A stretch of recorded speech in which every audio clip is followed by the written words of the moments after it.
L'absence de jalousie. Si votre copine ou votre épouse ne manifeste aucune jalousie lorsqu'une fille vous sourit dans la rue, ou lorsqu'une fille vous envoie un message vous faisant comprendre qu'elle est amoureuse de vous, sachez qu'une autre personne attire son attention. Et si vous ne faites rien, vous allez finir par la perdre.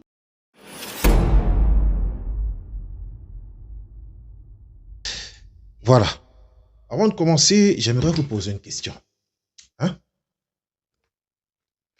Selon vous, qu'est-ce qui peut pousser votre conjointe à vous tromper ou à vous quitter, si je peux le dire ici? Qu'est-ce qui peut pousser votre conjointe, votre petite amie, votre épouse à vous quitter? Il y a une raison à tout ça. Vous n'allez quand même pas me dire que je suis rentré du boulot, je suis arrivé, j'ai constaté, elle a déménagé la maison, elle m'a abandonné avec un enfant de 6 mois comme ça. On vivait bien, je lui donnais tout ce dont elle avait besoin. Je ne sais pas ce qui se passe. Comment elle se lève un matin comme ça et elle me quitte? Vous trouvez ça logique? Vous trouvez ça logique qu'une femme se lève un matin comme ça et pop, elle part?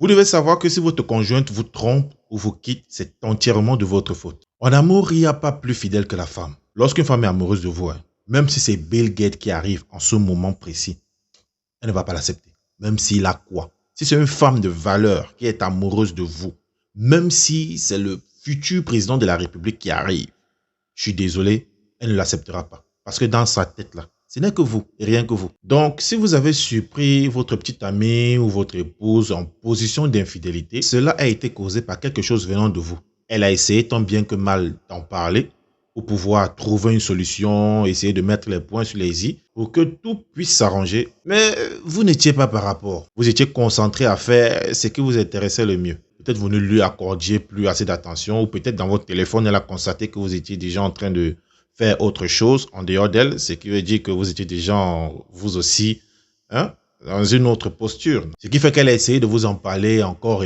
et sans succès. Vous-même les gars, si vous étiez à la place de votre copine, que feriez-vous? Vous constatez que votre homme ne vous accorde plus de l'attention. Vous êtes comme un pot de fleurs dans la maison. Des fois, vous êtes sûr, vous avez des soupçons qu'il vous trompe. Et lorsque vous voulez lui en parler, soit il vous tape dessus, soit il vous crie dessus, soit il ne veut pas vous écouter. Et c'est ce que ressent votre conjointe. Ce qui fait que lorsqu'elle vous quitte, vous êtes tellement occupé à faire autre chose au point de ne pas le remarquer. Le fait de ne plus se plaindre de vos multiples sorties nocturnes. L'absence de jalousie. Si votre copine ou votre épouse ne manifeste aucune jalousie lorsqu'une fille vous sourit dans la rue, ou lorsqu'une fille vous envoie un message vous faisant comprendre qu'elle est amoureuse de vous, sachez qu'une autre personne attire son attention. Et si vous ne faites rien, vous allez finir par la perdre. Par conséquent, si vous venez de surprendre votre conjointe en position d'infidélité, ne vous dites pas qu'elle vient juste de vous tromper.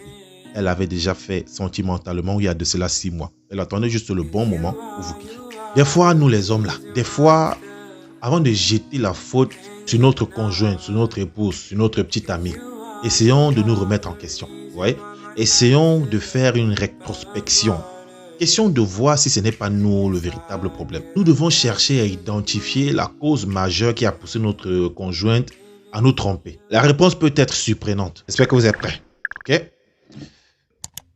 On est parti.